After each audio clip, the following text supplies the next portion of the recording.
Hi, folks. You are watching and listening to Sipping Off the Cuff on Tequila Aficionado Media, all of our channels and networks. I'm Mike Morales here on the first full week of fall in Southern California. That guy out there is. Bryce Taylor in Austin, Texas. And it's still summertime for Bryce. Yeah, the cool part of summer, below 100. So below 100. Yeah, that's yeah. Would you guys have you guys had like a whole 100 days of 100 degrees or more? Yeah, it was something like that. It was too many. And we're used to like 101, 102, but it was like, for a week it was like 105, And I know other places have had it worse, Vegas or Phoenix, but we also have humidity. So our 105, our 109 that's bacon. Yeah, because you're looking at least 50% or more of humidity. Yeah. So you're never dry. I remember those days. Like I said, when I lived in San Antonio, there were days it was jungle hot. Yeah, I remember our first rain, and then that next morning it was like 78% humidity, and I mean it's just like you had to like chew the air, like it was crazy. Yeah, it was miserable. Yeah, I'd rather chew my tequila. So exactly. that being said, we have got a good one. Yep. La Caza Tequila. This is La Caza.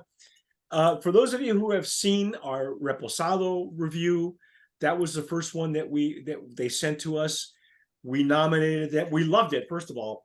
And we said, I really wish we had the Blanco, because it's kind of odd starting in the middle of a line or at the end of the line and try to reverse engineer how everything progresses. Right. And as soon as we let them know they were nominated as Brand of Promise, we got the Añejo and we got the Blanco, which I was so glad. Just a quick rundown. La Caza means the hunt. Mm-hmm. Drake Screws is the brand owner of this brand. We loved it. I love that they're using recycled glass. I love the neck tag, the logo, everything very clean, branding on it. And so anyway, and it's our favorite distillery, Gnome 1414. So how can it be bad, right? Yeah, Sergio Cruz, the Vivancos. I noticed this one doesn't have that lower label. Oh yeah, kind of like this one, but yeah, this one doesn't have that. It does have like a label on the back. Yes. And it's 80 proof, 40 ABV. Now it says extra smooth tequila for rugged country. Okay. There you go. And that's just tequila marketing happy talk, folks. It's like when they say it's gluten free. It's like, well, no kidding, but no kidding. Sometimes you have to put it because that's what people look for. Yeah, apparently so. And there are distilleries that are, one that I know of in particular that is gluten-free certified. They actually it's multi-certified. Wow. So, yeah. They paid to get that, even though, folks, here's a little thing. All tequila is gluten-free because it's not made from grain. All right. So relax. Don't get your panties all up in a yeah, and it's twice distilled, so you're good. Now we're gonna try this. I'm gonna pour mine in a Glencairn. As you can see, I've had a lot of spillage on mine. I'm not sure why that worked out, but Bryce, you're just breaking the seal on your baby. So yeah. And Bryce is using his Tazo Jarrito for tequila. Now, because this is a recycled glass, it does have a little bit of a green tint to it. So, and the label, I think we talked about this with the Reposado, the colors of the label sometimes adds a little bit more depth to the juice color, and so it looks a lot darker than it really does in the glass. But this has got a nice golden honey color. I love this color, man.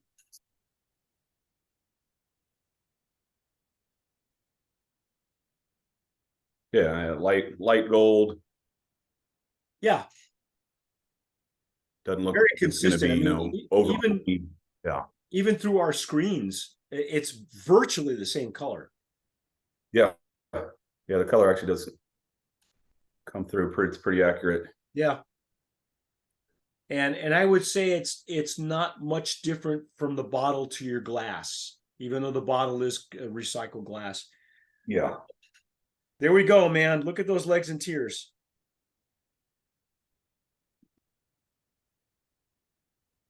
Those are some substantial tears, man. Yeah, but all the expressions have really held up well. And now we kind of know why, just having just done the Blanco. There's some density and viscosity there. Yeah. So Yeah, we did not have the luxury of having the Blanco when we did the review the first time, which we only had the Repo. And that's when we said, God, I wish we had the Blanco, because where's all these other elements coming from? Because our Reposado was just outstanding. yeah. It was rounded. The edges were rounded, sweet enough, buttery enough. It would stand up to a cigar. It would be great in a cocktail if you had to use it. Well, didn't you say you were at their launch, and did Correct. you say they were making old fashions with the Repo? Yeah. Yeah. And that's how I knew. And we had done a tasting prior to I guess the official start of the event. So I'd already tasted it. And yeah, so it's got some, that oak forwardness. It's bold enough. Because I was kind of surprised. I looked at the little menu card and it was like old fashioned, which I love, old fashions, but typically, yeah, it's made with an añejo, and theirs was made with the reposado. I was like, well, this is interesting, but first one was good and the second one was better, so That's usually, yeah, and if it's free, well, it's even better. So, yeah, free yeah, free booze is always good, folks. Legs and tears are beautiful, yeah. uniform. I think the barrel notes are also helping that out, because now this is pretty thick and rich, but they're gorgeous. Oh my God. So what are you getting on the nose? I know you've nosed it a couple of times Yeah, already. yeah, start dabbling.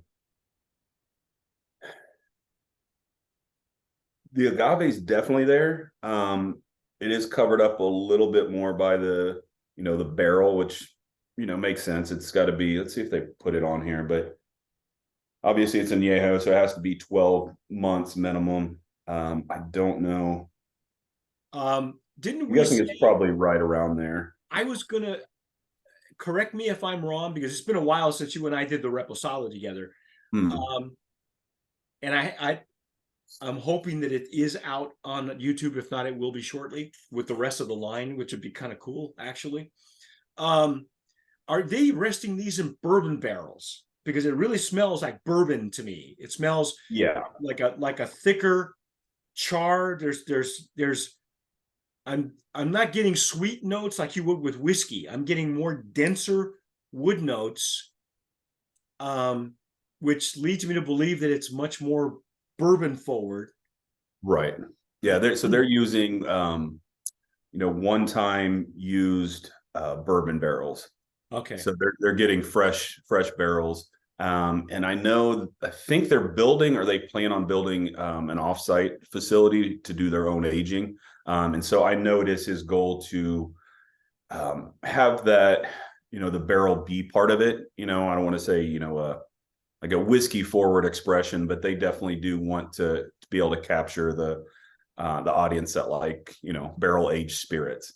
It's a 1414, product. So their Blanco is, excellent. And I know if they're aging, they want that barrel to come through. Yeah. But yeah, on this nose, you're right. Like I get it's the barrel that I'm getting, not the whiskey from No. And if there are any sweet notes in it, as a matter of fact, just for those of you who are watching us on YouTube, one of our tasters is a bourbon steward as well, Todd Mayville in Colorado, and he gave me a really cool trick on how to use the Glencairn, because there's certain ways you can use a Glencairn. In this case, you can actually break it up into 3 different levels. So if you hold it sideways, you get a top layer, a middle layer, and then at the bottom layer. And it's very consistent when I do that. It's not, I'm not getting, it's not very complex. It's just really bourbon forward. I mean, if there are any sweet notes on the top, it's coming from the agave because it's gonna come through whether you like it or not, especially with a 1414 agave. Yeah. Yeah, I But get just a little bit of sweetness, but it's because I'm looking for it. It's not as prevalent as it is in the Blanco. The yeah, Blanco. or even the Repo. The Repo had it much more prominent. Yep. Well, I'm ready to dive in if you are. Yeah, me too. Here we go, man.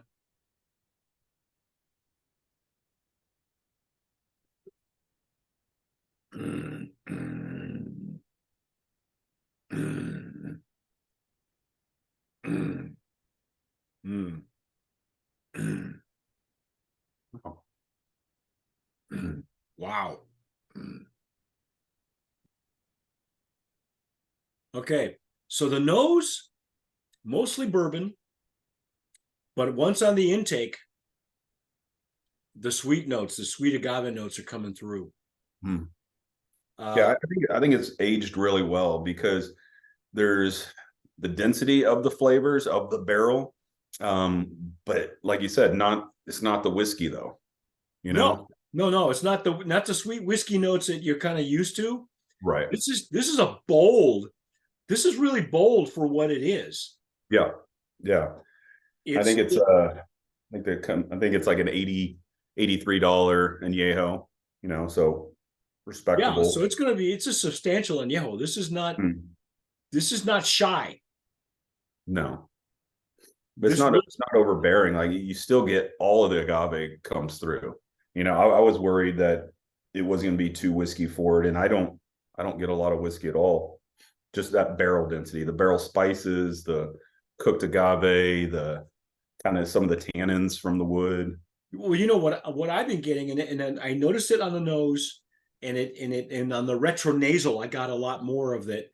Is the char? I'm getting like tobacco notes. I'm getting like leather. I think we got leather in the reposado. Was I got like a leathery kind of, but not. This is much more prominent.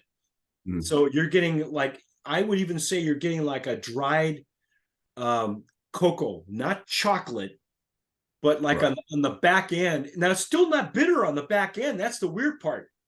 I'm not getting any. Usually in a barrel that's been charred, like either bourbon or French oak, you'll get Mm. a little bit of that chocolate bitterness, like bitter chocolate at the rear. I'm not Yeah. getting any of that. No.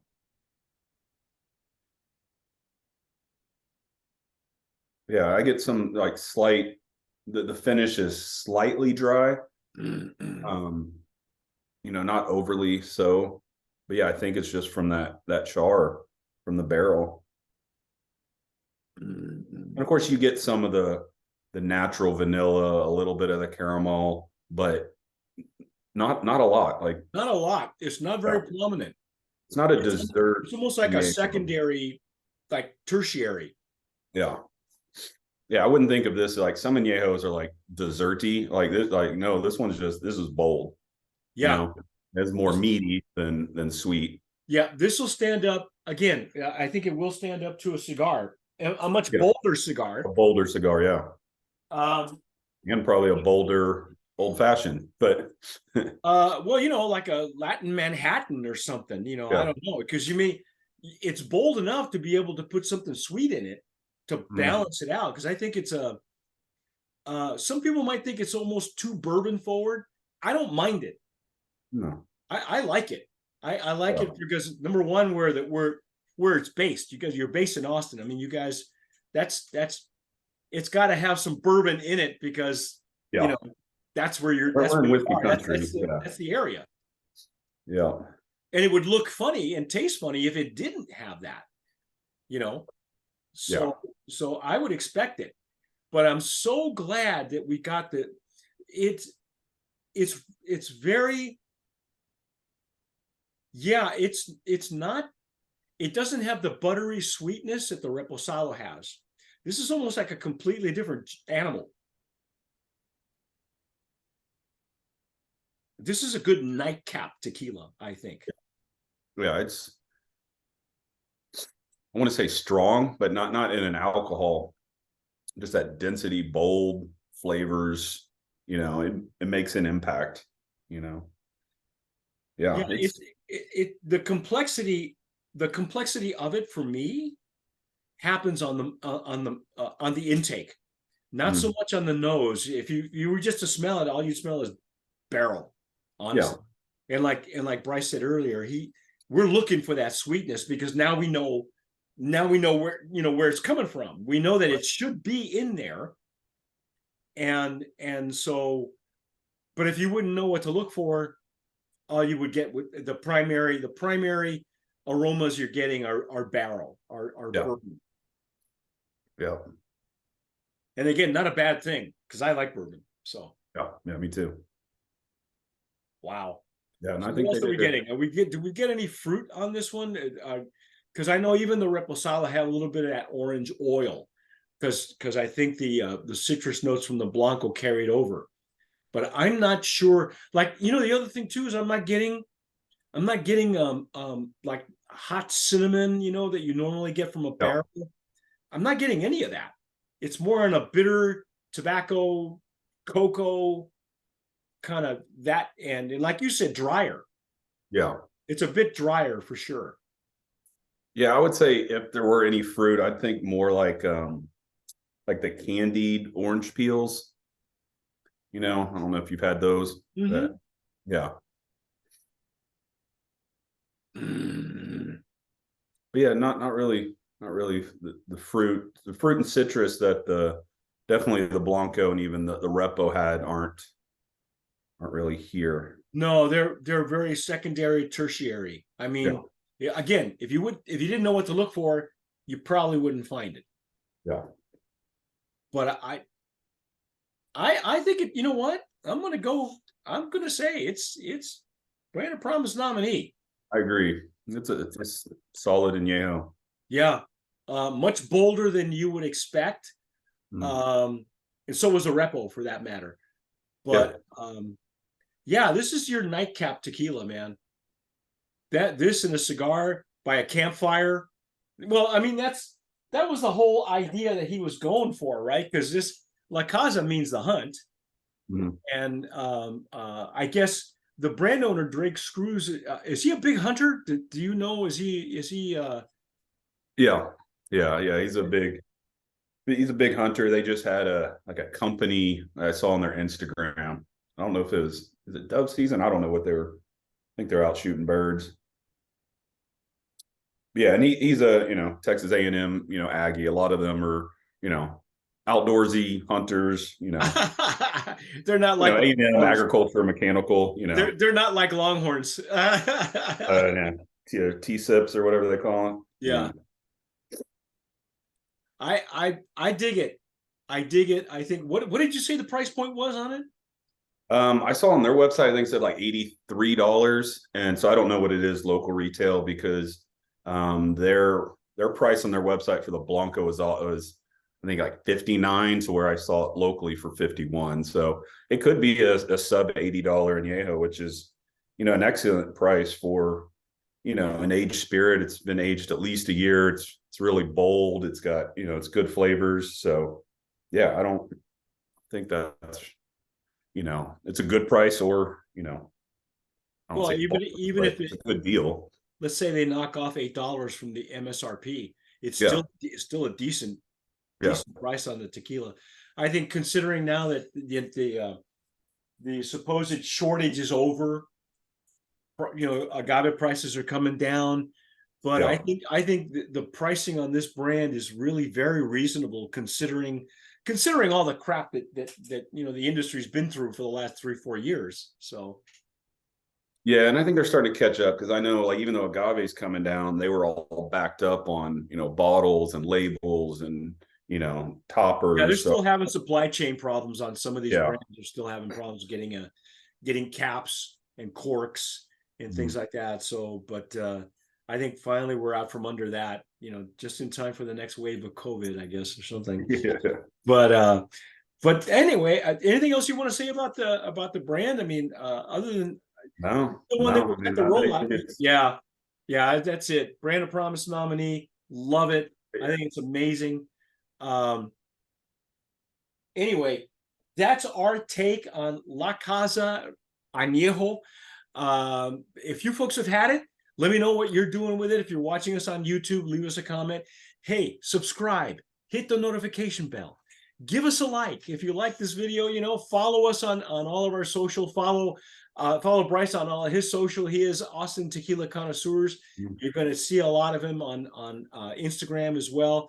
He writes several reviews for our magazine. If you haven't subscribed to the magazine, do so. Got a brand new look. We got some really neat things coming down the pike with Tequila Aficionado magazine. Hopefully we'll have Bryce and some of his reviews that will grace the pages of Tequila Aficionado, and we got some upcoming events that he'll be covering for us as well, because we can't be everywhere, but we try. We got 13 of us, and we're going to try to cover as much ground as possible. But anyway, that's our take. Thank you for watching. Thank you for listening, subscribing, share it with your friends, and whatever you do, tomar sabiamente. Sip wisely.